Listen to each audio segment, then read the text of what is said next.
Hello guys, അസ്സലാമു അലൈക്കും. Welcome back to Rahnas world. അപ്പോൾ നമ്മൾ ഇന്നിവിടെ വന്നിട്ടുള്ളത് നല്ലൊരു കൂന്തൽ റോസ്റ്റും ആയിട്ടാണ്. നമ്മൾ വീട്ടിലൊക്കെ ഉണ്ടാക്കുന്ന ഒരു സ്പെഷ്യൽ രീതിയിലുള്ളൊരു കൂന്തൽ റോസ്റ്റ് ഒന്നല്ല, സാധാ വീട്ടിലുണ്ടാക്കുന്നൊരു കൂന്തൽ റോസ്റ്റ് തന്നെയാണ്. ഞാനിപ്പോൾ ചട്ടിയിലാണ് ഇത് ഉണ്ടാക്കാൻ പോകുന്നത്, കാരണം ചട്ടിയിൽ എന്തുണ്ടാക്കിയാലും നല്ല ടേസ്റ്റ് ആണല്ലോ. അപ്പോൾ ഞാനതിന് വേണ്ടിയിട്ട് ഇവിടെ 2 ടേബിൾ സ്പൂൺ കോക്കനട്ട് ഓയിലാണ് യൂസ് ചെയ്തിട്ടുള്ളത്. നിങ്ങൾക്ക് വേണമെങ്കിൽ സൺഫ്ലവർ ഓയിലും എടുക്കാം.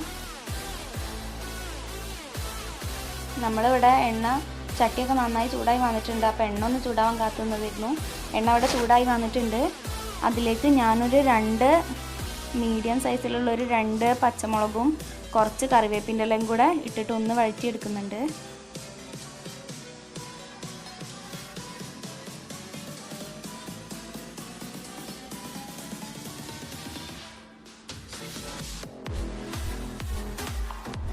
അപ്പോൾ ഇതാ നമ്മുടെ കറിവേപ്പിൻ്റെ ഇലയും പച്ചമുളകൊക്കെ നന്നായി വഴണ്ടി വന്നിട്ടുണ്ട്. ഇനി അതിലേക്ക് നമ്മൾ ഇട്ട് കൊടുക്കുന്നത് ഇഞ്ചി വെളുത്തുള്ളി ചതച്ചതാണ്. ഞാനിവിടെ 1 ടേബിൾ സ്പൂണ് എടുത്തിട്ടുണ്ട്.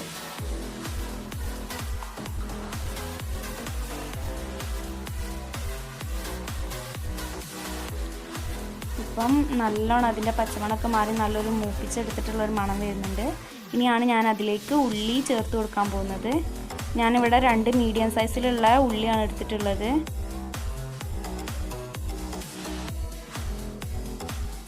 നമുക്ക്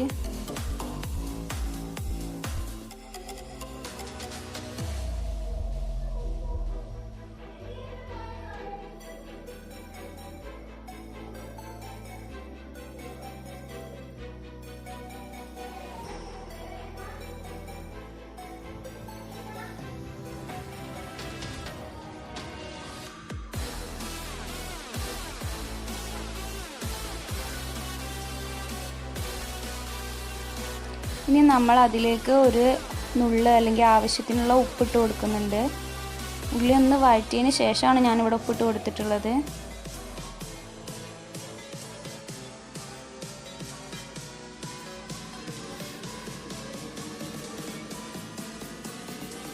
അപ്പോൾ ഇതാ നമ്മുടെ ഉള്ളിയൊക്കെ ഇവിടെ നല്ലോണം വഴറ്റി വന്നിട്ടുണ്ട്. ഇനി ഞാൻ അതിലേക്ക് ബാക്കിയുള്ള പൊടികൾ ചേർത്ത് കൊടുക്കാൻ പോവാണ്. നമുക്കതിലേക്ക് ഒരു 1/2 ടീസ്പൂൺ മഞ്ഞൾപ്പൊടി ചേർത്ത് കൊടുക്കാം.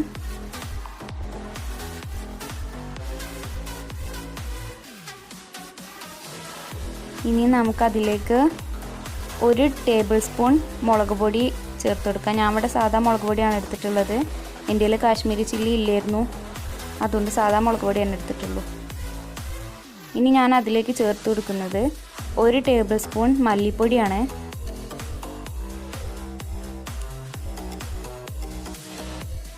പിന്നെ അതിലേക്ക് ഞാനൊരു 1/2 ടീസ്പൂൺ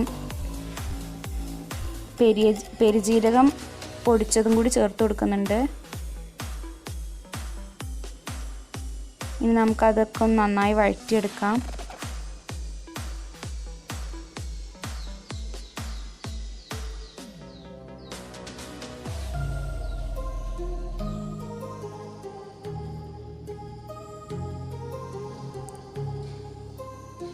ഞാനതിലേക്ക് കുറച്ചും കൂടെ വെളിച്ചെണ്ണ ചേർത്ത് കൊടുക്കുന്നുണ്ട്. അത് നമ്മുടെ ഉള്ളിയൊക്കെ ഭയങ്കര ഡ്രൈ ആയി പോവാതിരിക്കാനാണ്.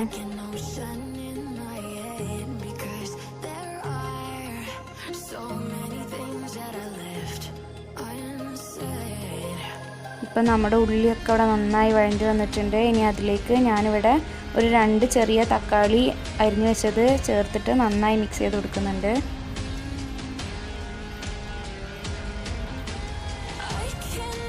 ഇനി ഈ തക്കാളി ഒന്ന് നല്ലോണം വെന്ത് വരുന്നവരെ നമുക്കൊന്ന് വെയിറ്റ് ചെയ്യണം. ഞാനിത് അടച്ചു വെച്ച് വേവിക്കുന്നുണ്ട്. ഞാൻ നേരത്തെ പൊടികൾ ഇട്ട് കൊടുത്തപ്പം കുറച്ച് ഗരം മസാല കൂടെ ചേർക്കാൻ മറന്നു പോയിരുന്നു. അപ്പോൾ നമുക്ക് ഈ സമയം ഒന്ന് കുറച്ച് ഗരം മസാലയും കൂടെ ഇതിലേക്കൊന്ന് ചേർത്ത് കൊടുക്കാം. ഇത് ചേർക്കുമ്പോൾ നമ്മുടെ ആ കൂന്തൽ ഫ്രൈക്ക് നല്ലൊരു ടേസ്റ്റ് ആയിരിക്കും. ഞാനതൊന്ന് നല്ലോണം മിക്സാക്കി കൊടുക്കുന്നുണ്ട്. ഇനി ഇത് നമുക്കൊരു 5 മിനിറ്റിലേക്ക് അടച്ചു വെച്ച് വേവിക്കാം.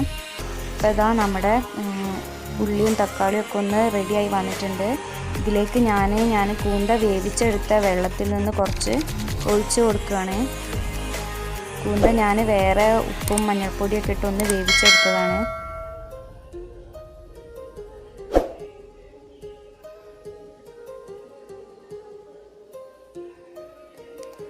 ഇപ്പോൾ ഇതാ നമ്മുടെ ഗ്രേവി നല്ലോണം റെഡി ആയിട്ടുണ്ട്.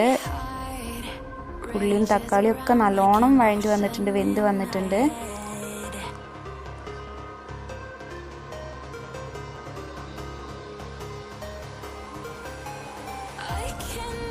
ചെറിയ ലൈറ്റിൻ്റെ പ്രശ്നമുള്ളതുകൊണ്ട് നിങ്ങൾക്ക് കറക്റ്റായിട്ട് ആ കളർ മനസ്സിലാവുന്നുണ്ടാവില്ല.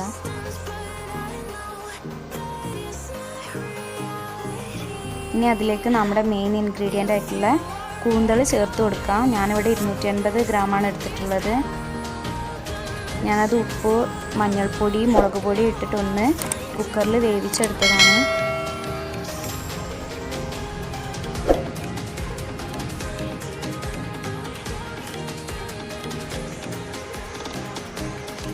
നമ്മൾ കൂന്തളൊക്കെ നന്നായി അതിലിട്ട് മിക്സാക്കി കൊടുത്തിരുന്നു. എന്നിട്ടൊന്ന് അടച്ച് വെച്ചൊന്നും കൂടെ വേവിച്ചിരുന്നു. ഞാൻ കൂന്തൾ വേവിക്കുമ്പം ഒരു 5 വിസിൽ വരുന്നത് വരെ കൂന്തൾ വേവിച്ചെടുത്തിട്ടുണ്ട്.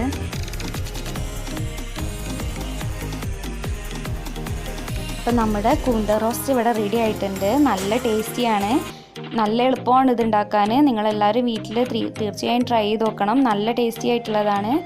ഞാനിതിൽ എക്സ്ട്രാ ഒന്നും ആഡ് ചെയ്തിട്ടില്ല. നമ്മൾ വീട്ടിലുണ്ടാക്കുന്ന സാധാ ഉണ്ടാക്കുന്ന മാതിരി തന്നെയാണ് ഉണ്ടാക്കിയിട്ടുള്ളത്. ഞാൻ എക്സ്ട്രാ ആയിട്ട് ഇതിൽ കുറച്ച് ഗരം മസാല ചേർത്തിട്ടുള്ളൂ. അപ്പോൾ നിങ്ങൾക്ക് എല്ലാവർക്കും എൻ്റെ ഇന്നത്തെ വീഡിയോ ഇഷ്ടപ്പെട്ടെന്ന് ഞാൻ വിചാരിക്കുന്നു. ഇഷ്ടപ്പെട്ടെങ്കിൽ നിങ്ങൾ തീർച്ചയായും ഇത് വീട്ടിൽ ട്രൈ ചെയ്ത് നോക്കണം. നല്ല ടേസ്റ്റിയാണ്. കൂടാതെ എൻ്റെ ചാനൽ ലൈക്ക് ചെയ്യുക, ഷെയർ ചെയ്യുക, സബ്സ്ക്രൈബും ചെയ്യുക. അതിന് കൂടെ തന്നെയുള്ള ആ കുഞ്ഞി ബെല്ലൈക്കൺ ഒന്ന് ക്ലിക്ക് ചെയ്യണം. എന്നാലേ ഞാനിടുന്ന പുതിയ വീഡിയോസ് നിങ്ങൾക്ക് നോട്ടിഫിക്കേഷനായിട്ട് വരികയുള്ളൂ. ഇനി അടുത്തൊരു വീഡിയോയിൽ നമുക്ക് പുതിയ ഡിഷായിട്ട് കാണാം. അതുവരെ ബൈ.